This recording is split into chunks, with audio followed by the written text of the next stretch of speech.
Imagine waking up one morning and realizing that everything feels different. Not because the world has changed, but because you have. Your mind is clearer, your emotions are stronger, and for the first time in a long time, you feel completely in control. That's what happened when I put these Stoic habits to the test for just 7 days. And trust me, the results were nothing short of life-changing. Now, I know what you're thinking. 7 days? Really? That's nothing. And I get it. We live in a world that tells us real change takes months, even years. But here's the thing. Transformation doesn't always wait for a perfect timeline. Sometimes, all it takes is a shift in mindset, a set of powerful principles, and the discipline to apply them consistently. The habits I'm about to share aren't just random self-improvement tips. They're not watered-down advice you've heard a million times. These are raw, tested, and brutally effective habits rooted in Stoic philosophy. Habits that have been practiced by some of the greatest minds in history. Marcus Aurelius, Seneca, Epictetus, these men didn't waste time on theory. They lived these ideas, and their wisdom still holds power today. But let me warn you, these habits are not for the weak. They will challenge you. They will force you to face hard truths about yourself. They might even make you uncomfortable, because real growth always comes with resistance. If you're looking for a soft, easy path, this isn't it. But if you're ready to take control of your emotions, sharpen your mind, and build an unshakable mindset, then you're in the right place. Think of this as a 7-day test. Just 7 days of intense focus, 7 days of discipline, 7 days of rewiring the way you think, act, and react to the world around you. And I promise, by the end of it, something inside you will shift. You'll start seeing things differently. You'll respond to challenges with a new kind of strength. You'll feel lighter, freer, like you've unlocked a part of yourself that was always there, just waiting to be woken up. And here's the best part. These habits aren't complicated. You won't need to turn your life upside down or spend hours meditating in a cave. These are practical, straightforward actions you can start today. The kind of habits that fit into real life. Your job, your relationships, your struggles, your ambitions. I'll also share personal stories, real moments from my own journey. The struggles, the small wins, and the moments that hit me like a punch to the gut. Because if I'm going to ask you to try these habits, I owe it to you to be honest about how they worked for me. No sugarcoating, no empty promises, just the truth. So grab a coffee, sit back, and get ready. If you stay until the end, you'll walk away with something far more valuable than motivation. You'll have a blueprint, a set of tools that can reshape the way you live. No more waiting, no more excuses. Let's get into it. 1. Rise before the world and watch how everything changes. Waking up early isn't just about setting an alarm. It's about taking control of your life before the world has a chance to interfere. I never understood this at first. I wasn't a morning person.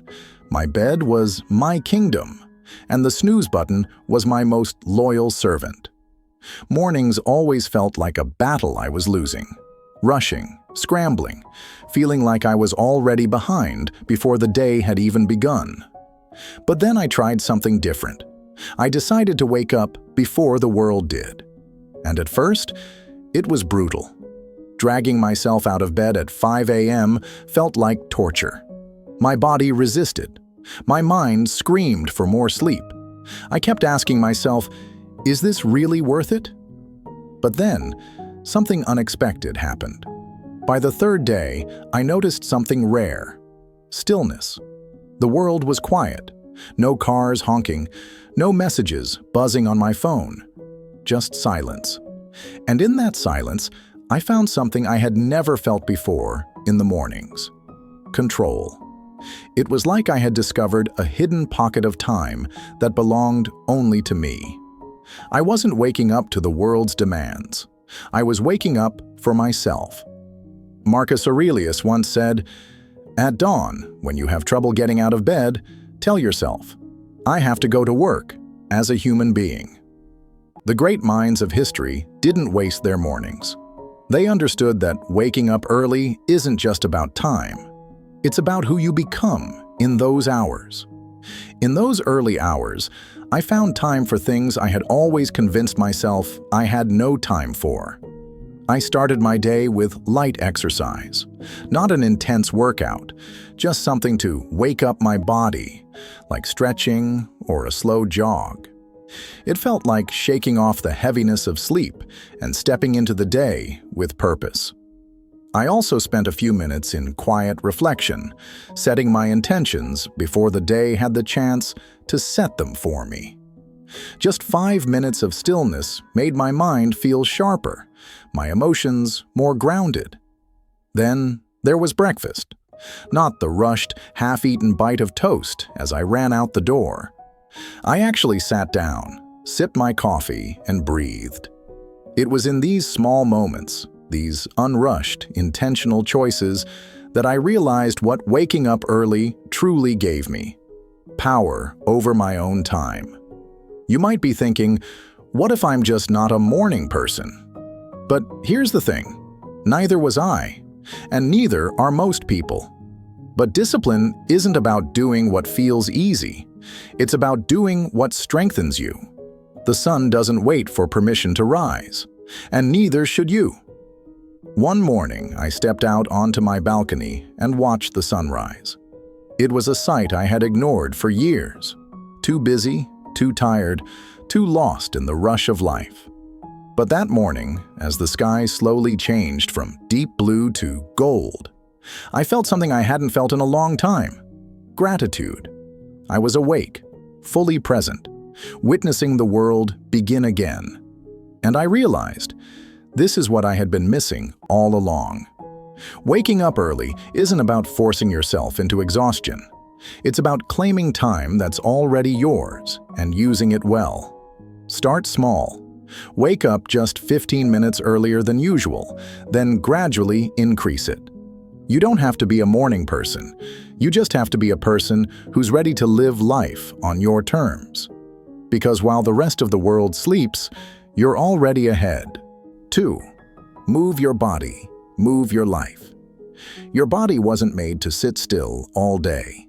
It was made to move, to stretch, to push limits, to feel alive. But I'll be honest, I wasn't always the most active person. I had excuses for everything. I'm too tired. I don't have time. I'll start tomorrow. Sound familiar? That's the lie we tell ourselves when we don't want to step out of our comfort zone.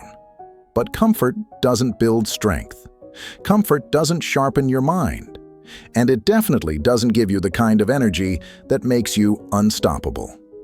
One day, I had enough. I made a commitment to move my body every single day for a week. Nothing crazy, just 20 minutes. Some days I jogged, some days I stretched, some days I tried basic strength exercises. I switched it up so I wouldn't get bored. The first few days, brutal. My muscles ached, my body resisted. Every step felt heavier than it should. But I kept going. And then, by day 4, something clicked. I woke up feeling lighter, not just in my body, but in my mind. My mood had shifted. I was less irritated, less anxious, more focused. I realized that those 20 minutes weren't just about looking better or getting stronger. They were about owning my energy, about proving to myself that I was in control, not my excuses. Seneca once said, "We treat the body rigorously so that it will not be disobedient to the mind." And he was right. Exercise isn't just about fitness. It's about discipline. It's about training yourself to push forward, even when it's hard. One morning, I laced up my sneakers for a jog. The air was crisp, the sky was clear, and as I ran, something shifted. For the first time in a long time, my mind was quiet. No distractions, no stress. Just me, the open road, and the rhythm of my breath. That moment of clarity, that freedom, was something I had been missing for years. And it wasn't just running. I tried yoga for the first time, thinking it was just stretching, until I realized how much control and patience it required. At first, I struggled. My balance was off. My mind wandered. But over time, I learned to be present, to breathe deeply, to listen to my body. And that changed everything. Daily movement became more than just a task. It became a form of self-respect. It wasn't about punishing myself. It was about showing up for myself. And the more I moved, the more I realized something powerful. Your body and mind are connected. Take care of one, and the other follows. If you're struggling to start, don't overthink it. You don't need a fancy gym. You don't need to push yourself to exhaustion. Just start. Walk, stretch, dance. Do push-ups in your living room. Find something you enjoy, something that makes you feel good. Even 5 minutes is better than nothing. Because movement isn't just about exercise. It's about momentum. And once you start, you'll never want to stop. 3. Write it down. Clear your mind. Change your life. Journaling always seemed like something other people did. You know, the deep thinkers, the poets, the ones who had time to sit by a window with a cup of tea and spill their thoughts onto paper. I didn't think I was that person. Who has time to write about their feelings when there's real life to deal with? Work, stress, responsibilities. It all felt more urgent than scribbling in a notebook. But then I tried it, just for a week. And what I discovered wasn't just a habit. It was a doorway into my own mind. At first, I didn't know what to write. I stared at the blank page, feeling ridiculous. Do I just talk to myself? But then I wrote something simple. How my day went. What frustrated me. What made me smile. No pressure, no structure, just words. And then the next night, I did it again, and again, until something shifted. Marcus Aurelius, the great Stoic emperor, journaled every day. His meditations weren't meant for anyone else. They were raw, personal reflections, a way for him to process life's chaos. And that's exactly what I found in my own journaling. I started seeing patterns in my thinking, realizing that some of my worries were pointless, while others were things I actually could change. Writing things down made them real. It forced me to face my own thoughts instead of letting them swirl in my mind, turning into endless overthinking. One night, after a stressful day at work, I decided to write about it instead of just letting the frustration eat away at me. What exactly made my day stressful? How did it make me feel? What could I do differently next time? And right there, on the page, I saw the solution. Instead of feeling overwhelmed, I felt in control. It was as if my emotions, once messy and tangled, had been sorted out just by writing them down. And it wasn't just about venting. It was about progress. I started tracking small wins, things I had accomplished, no matter how minor. I wrote about a presentation I was nervous about, how I prepared for it, and how it actually went better than expected. A week later, looking back at that entry reminded me of my own strength. Seeing my own growth, written in my own words, was a motivation I had never felt before. Then, there was gratitude. I started writing down 3 things I was grateful for each day. At first, it felt repetitive, but after a while, I realized how much my perspective was changing. Instead of focusing on what was missing in my life, I started seeing what was already there. One entry that stuck with me was about a stranger who helped me carry my groceries when my hands were full. A small moment, but when I wrote about it, It became something bigger. I felt grateful, and that gratitude made me want to pass it on. If you've never journaled before, you might be thinking, where do I even start? Here's the truth. It doesn't matter. Just start. Write whatever comes to mind. A thought, a frustration, a random observation. Don't worry about grammar. Don't overthink it. Don't make it complicated. Let it be messy.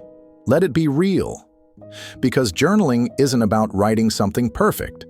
It's about giving your thoughts a place to breathe. It's about understanding yourself in a way that nothing else quite allows. And once you start, you might just find that the person you've been searching for, the one with clarity, strength, and purpose, has been you all along. 4. Eat with awareness. Live with intention. Food is fuel, but it's also so much more. It's comfort, culture, memory. It's the way we connect, celebrate, and sometimes the way we distract ourselves from things we don't want to face. For the longest time, I ate like most people do, on autopilot. Rushing through meals, scrolling through my phone, eating whatever was in front of me without a second thought. I didn't realize how much this habit was affecting not just my body, but my mind. Then, I tried something different. For 1 week, I committed to eating mindfully. No distractions, no rushing. Just me, my food, and my full attention. And it changed everything. At first, it felt strange. Sitting at a table with nothing but my plate in front of me, no phone, no TV in the background, it felt unnatural. But I stuck with it. I took a deep breath before eating, grounding myself in the moment. And then, something unexpected happened. I actually tasted my food.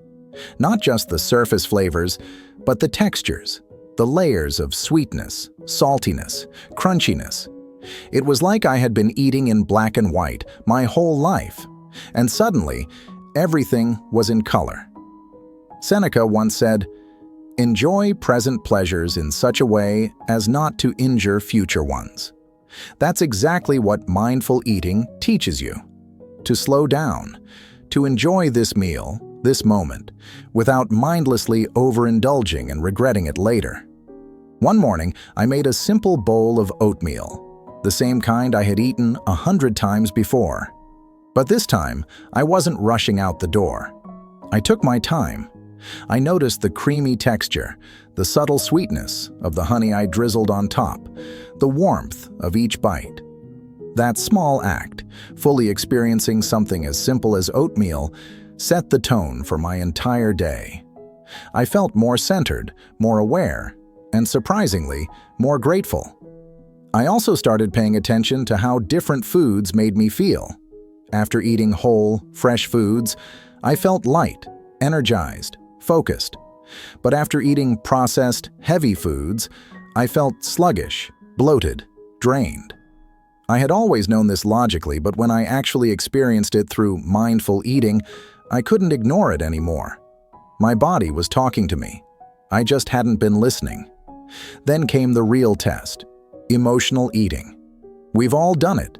Grabbing snacks out of boredom, eating sweets after a stressful day, rewarding ourselves with food when what we really need is rest.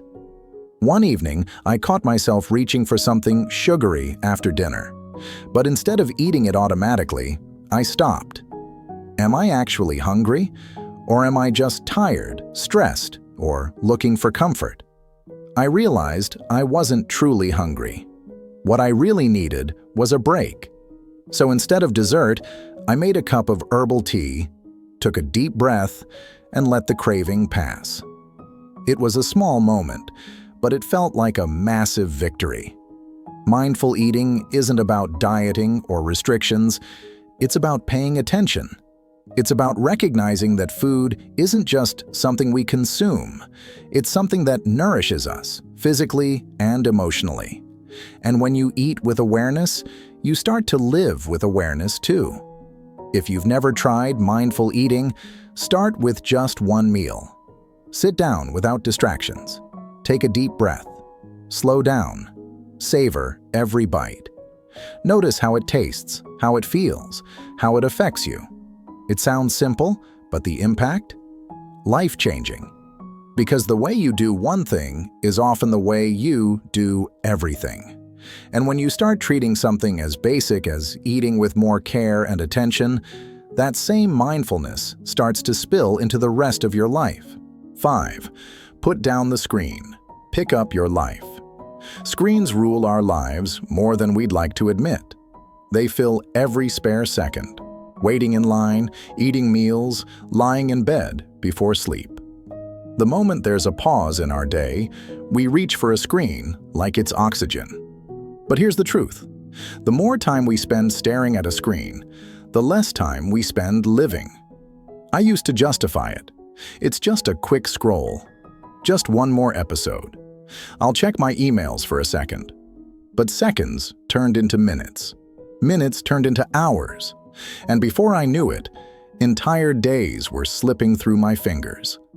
My mind was always buzzing. My sleep was restless, and my focus was scattered. I wasn't fully present in my own life. I was just a passive observer, watching it go by on a screen. That's when I decided to break free. I set a rule: only 1 hour of screen time outside of work. No more endless scrolling, no more background TV, no more mindless checking of notifications. And at first, it felt impossible. My hands reached for my phone out of sheer habit. I felt an itch to check what I was missing. But then, something incredible happened. I suddenly had time. I picked up an old book I had abandoned months ago. I started sketching again, something I hadn't done since childhood. Instead of watching a show after dinner, I took a walk. And for the first time in years, I actually noticed things. The crispness of the air, the sound of birds, the way the sky changes colors as the sun sets. That simple walk became a daily ritual, a small but powerful reminder of what I had been ignoring for so long. The real world is still here, waiting for you to come back to it. Seneca once said, "We suffer more in imagination than in reality." And that's exactly what screens do. They trap us in an endless loop of comparison, distraction, and anxiety. Without them constantly hijacking my attention, I felt clearer. My conversations became more meaningful because I was actually listening. My work became sharper because my focus wasn't split. My mind felt lighter. Then came the biggest shift: my sleep. I had a terrible habit of taking my phone to bed, telling myself I'd scroll just for a few minutes. But those minutes turned into an hour, sometimes more. And even when I finally put the phone down, my mind was still wired, filled with information I didn't need. But when I cut screens out of my bedtime routine, sleep came easier. My body relaxed. I woke up actually rested instead of exhausted. It was a change I felt every single day. Of course, I wasn't perfect. There were moments of temptation, times I mindlessly reached for my phone, only to stop myself. But each time, I reminded myself of what I was gaining: more time, more presence, more life. Now, if you're thinking, "But I need my screen for work, for entertainment, for staying connected," I get it. This isn't about throwing your phone in the ocean. It's about balance. It's about being intentional with your time instead of letting screens steal it from you. Start small. Maybe cut back just an hour a day. Use that time for something real: a conversation, a hobby, a walk, anything that reminds you that life exists beyond a screen. And if you do, you might just discover what I did. When you stop watching life and start living it, everything changes. So here's my challenge to you. For the next 7 days, take back your time. Set boundaries. Break the habit. And see what happens. The world is waiting for you. Are you ready to return to it?